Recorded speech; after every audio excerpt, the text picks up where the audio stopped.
I used to think that SEO was scary, complicated, and maybe worst of all, boring. I mean, if you gave someone the option and said, hey, would you like to spend an hour optimizing this website or an hour making a TikTok, you can see why the other one might sound more appealing. But understanding the power of SEO can not only help you make more money passively, but also create a sustainable content platform that will outlive any viral TikTok. I've had my blog, Keep Calm and Chiffon, since 2012 and have been able to monetize it through brand deals, affiliate links, and ad revenue. In 2023, 70% of my blog traffic came just through Google search, and I was able to qualify for an ad network a few years ago because of all of the traffic I was driving just through organic search. Today, I'm going to share my 10-step SEO checklist to help you optimize your blog and get discovered through search. The first thing you'll want to do is get connected. We can't do anything here without some data and analytics. So you're going to connect 2 different Google properties to your blog. The first one that you definitely want to connect is Google Analytics. And this is going to tell you tons of information about your website, from which posts are the most popular, how long people are spending on your blog or website, and especially important is all of that audience data. So you're going to learn who your readers are, how old are they, where do they live, what's their gender. This is really helpful to get to know your readers better and track your site growth. The other tool that you're going to want to connect to your website is a tool called Google Search Console, and this is going to help you figure out how your site is doing in the eyes of Google search. It's a really interesting tool that will show you your average position for certain keywords, as well as the multiple keywords that certain blog posts could be ranking for. Because when you write a blog post, you can actually rank for multiple keywords, not just the one that you were originally targeting.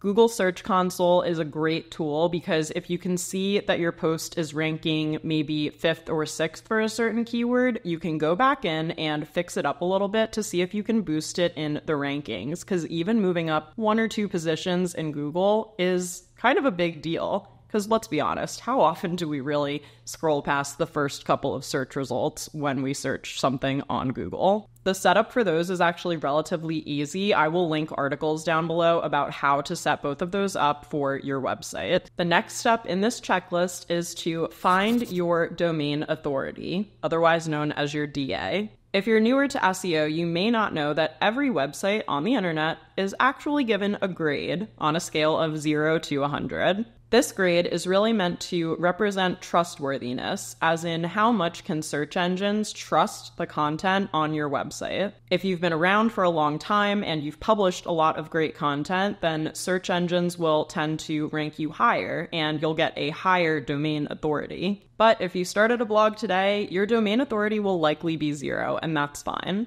Just to share a few examples you may be familiar with, the New York Times has a domain authority of 95. Into the Gloss, which is a popular digital beauty publication, has a domain authority of 70. And if you know me, my blog, Keep Calm and Chiffon, has a domain authority of 32 at the time I'm filming this video. Now, I use a free tool called Moz to find my domain authority and the domain authority of any website. By the way, you guys, every single tool that I'm mentioning in this video, I have linked in my new free SEO checklist that is available for you to download from the link down below in the description box. Within this checklist, you'll get a copy of your SEO action plan, as well as some of my best SEO tips, so don't forget to get your free guide from the link. Next on my checklist is for you to run a site speed test on your website. Now, you might be thinking that site speed doesn't really seem to have anything to do with search engine optimization. But the reason site speed is so important is because Google and other search engines want people to get the answers to their questions and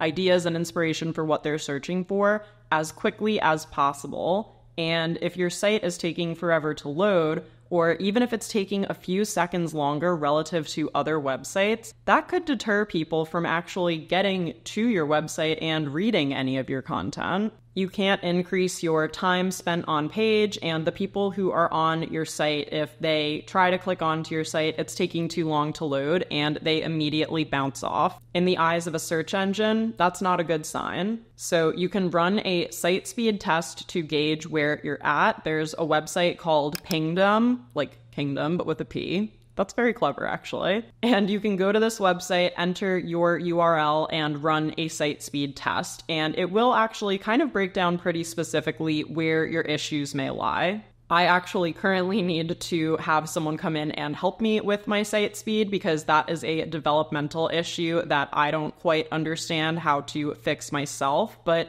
at least by running this initial report, when I go out and try to get quotes from potential freelancers or contractors who may be able to help me with this, I can say, hey, here's exactly where I think the issue is. I will say, though, one thing that might be impacting your site speed could be large files. So if you have large photos or videos on the homepage of your website especially, you might want to consider compressing those or sharing smaller, more web-friendly versions of them to increase your site speed and your load time.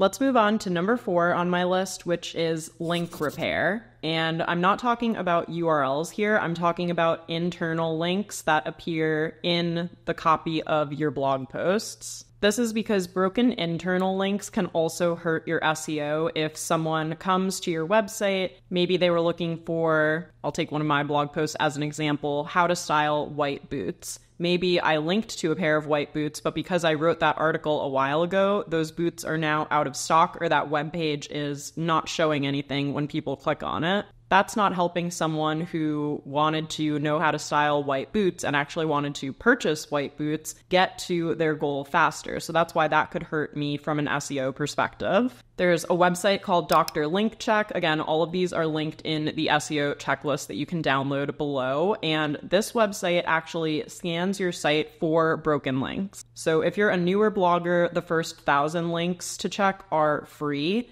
If you have more links than that, you can upgrade to a paid version.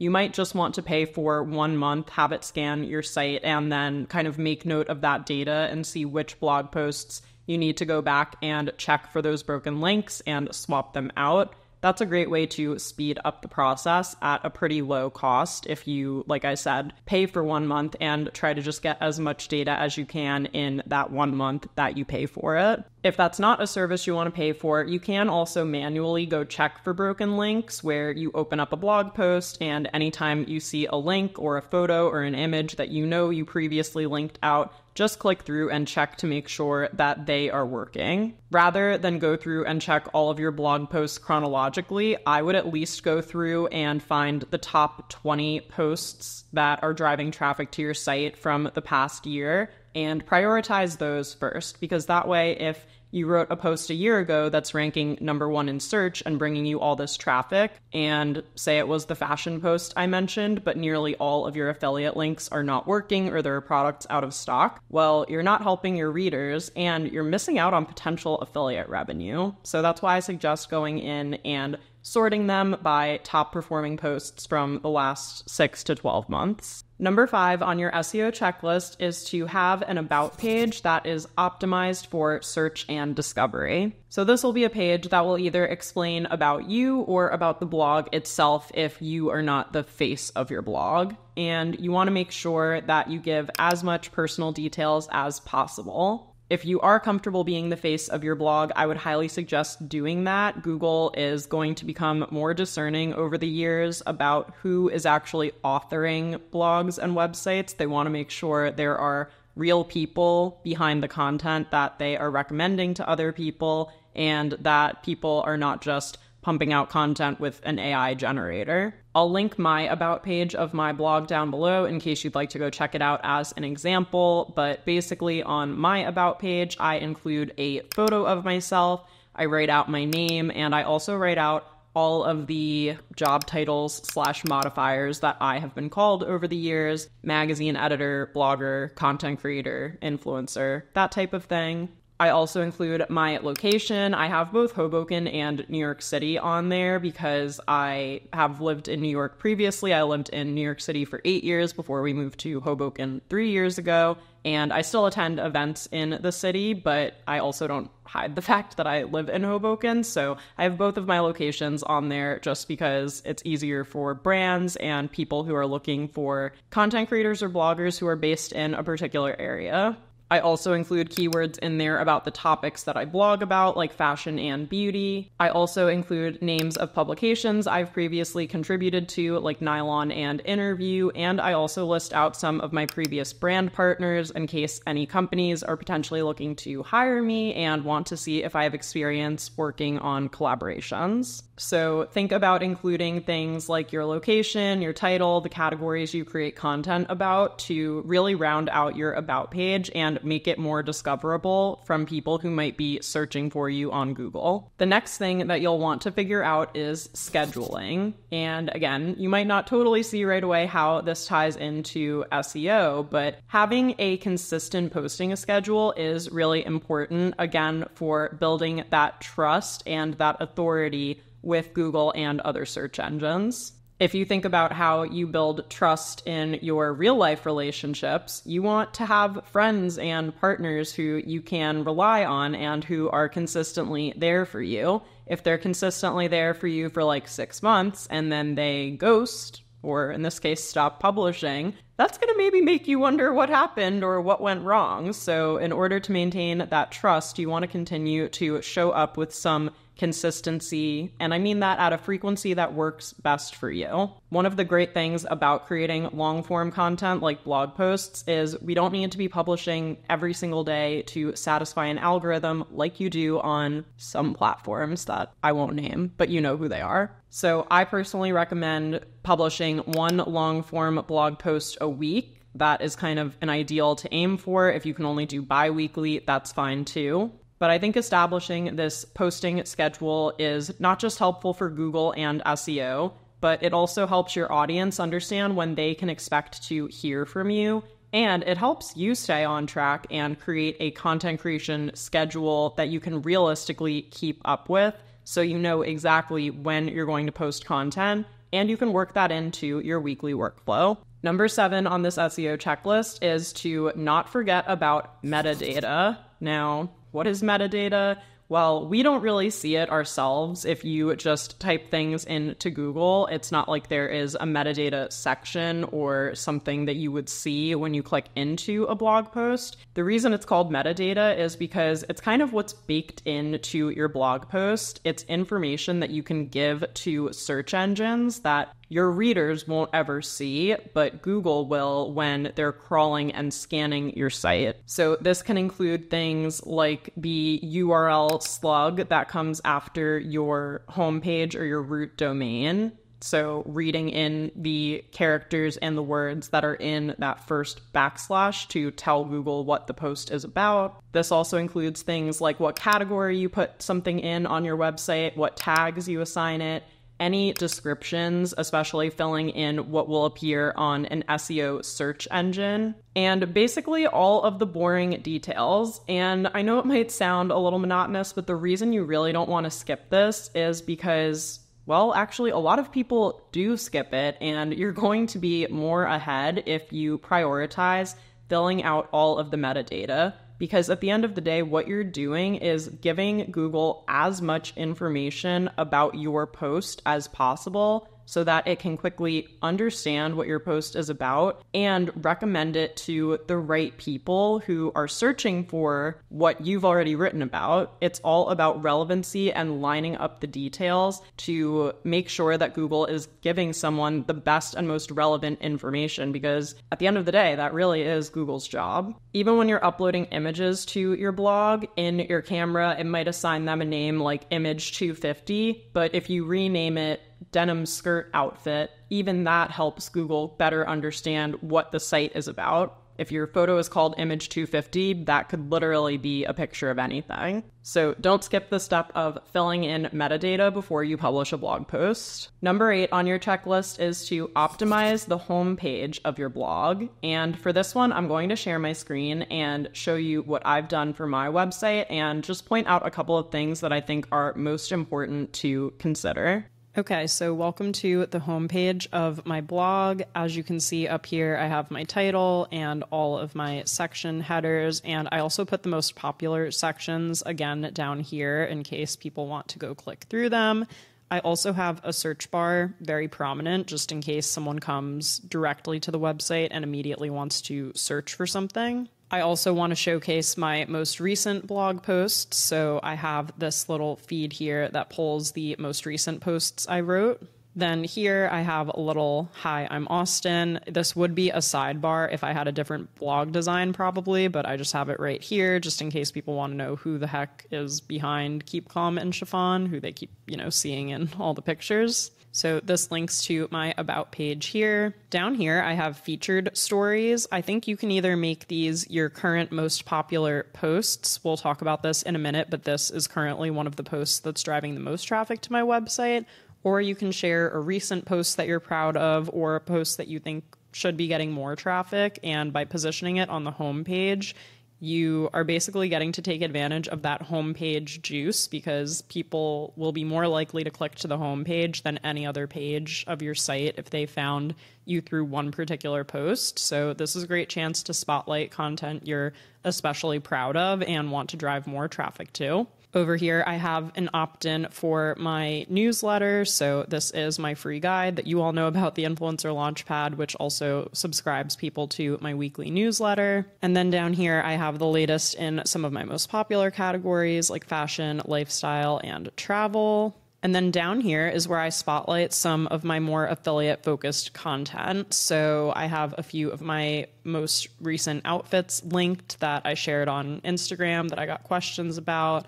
And then down here, I have some of my tried and true favorite products that you probably see a lot if you watch my vlogs. You might recognize my favorite iced coffee cup and my ice roller. And when you click on these, you will be taken to my LTK where you can shop those products. And then I also have a whole shopping page on my blog here where I link my most popular LTK items and also shop my shelf and stuff like that. And then down here even more, I have hot topics. I got this idea from my friend Caitlin. These are not the categories you see above, but sort of the subcategories that you might not realize there are multiple posts about. So if you're an influencer and you want to learn more about monetization, you can come and see any blog post that talks about making money as a content creator. If you were just interested in wedding content, I have everything related to our wedding on this page here. I also have my YouTube channel linked. This is the top social media platform outside of my blog that I would want to direct people towards. I also have a little call out for brand partners, a little podcast banner right here, and my Instagram. So this is really the place to kind of spotlight everything that someone might be looking for on your blog, from most recent posts to most popular posts, and also to some of your favorite things. So hopefully that gives you a little bit of homepage inspiration.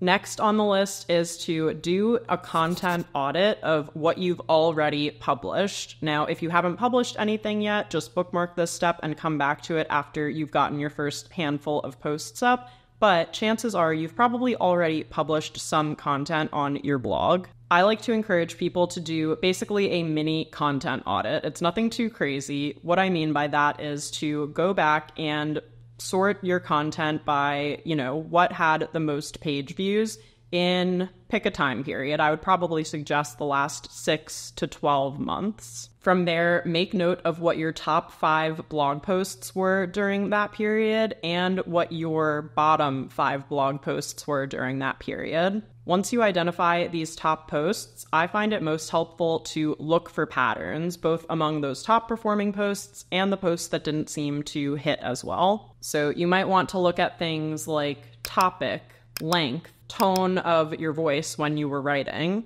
Was your blog post easily skimmable? Did you have a lot of line breaks? Did you have bullet points? Did you have interesting things to kind of break up the blog post so that people can skim it more easily versus reading through large chunks of text? Did you have a lot of images in it? Did the posts with more images and more visuals do better than the posts that didn't seem to have any at all? And also see if you can click into that particular blog post and identify where all of the traffic was coming from. Maybe there's a good chance that some traffic was coming from Google search, but maybe you created a blog post with a pin that caught a lot of people's attention, and it turns out that Pinterest was driving the majority of your blog traffic. Maybe you can create more pins like the one that started driving all of this traffic to drive even more traffic to it. Or maybe you can go in and take a look at the SEO to see if there's anything you can improve to start to drive some additional traffic from search. And the next thing on this list is a topic brainstorm for future blog posts. Now, we're going to use the data that we gathered during our audit based on what's already working to create more related content like that.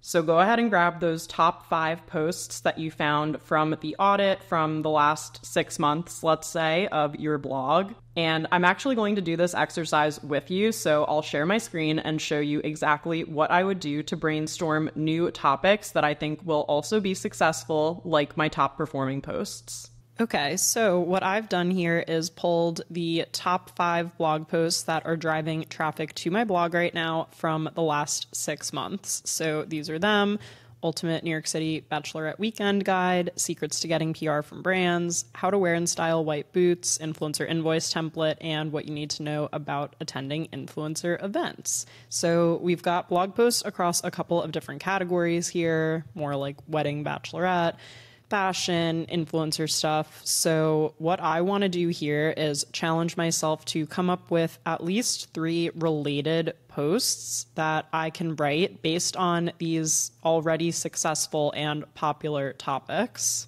The reason I want to do this is because I just want to double down on what's already working. I can see that not only are these topics that my audience is interested in reading, but they're also driving a substantial amount of traffic to my blog each month. So let's start with the first one here, which is the Ultimate New York City Bachelorette Weekend. And this one I happen to know is both getting traffic from Google search, but also is coming from a viral pin that I made about the games that we played. So I created my own custom Jeopardy game to play during my Bachelorette weekend, which is in this blog post. And since that pin is doing really well, I think it might be worth it to do a whole post about how I created that game.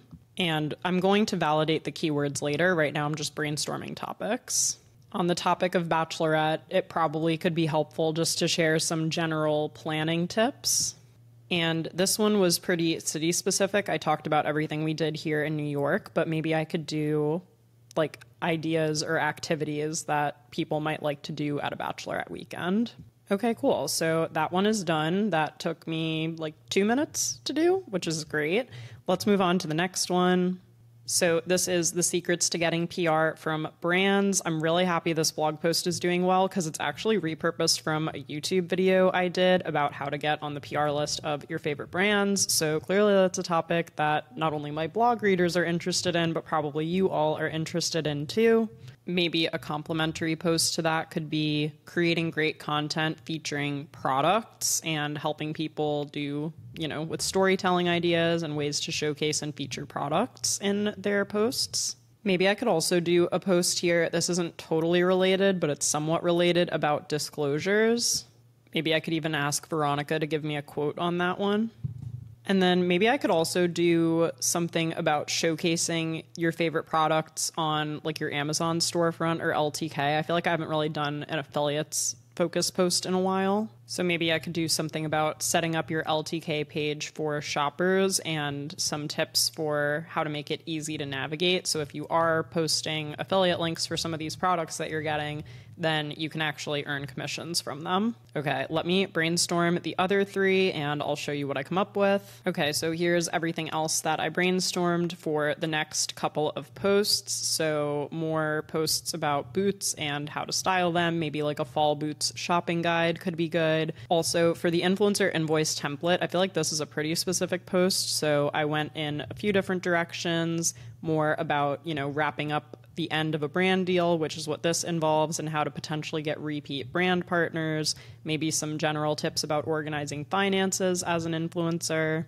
And then also down here, some more tips for maybe the other side of this. Maybe some brands found my article about influencer events, but they were looking for tips about what makes an event great in the influencer's eyes. So maybe there's some kind of reverse post I could do there to capture the other perspective. The other good thing is I'm going to go and just highlight some of these in pink. These three, I actually have created YouTube videos on these topics, and I have not repurposed them as blog posts yet. So I actually kind of have a head start on some of these that I might be able to create more quickly than if I were starting from scratch.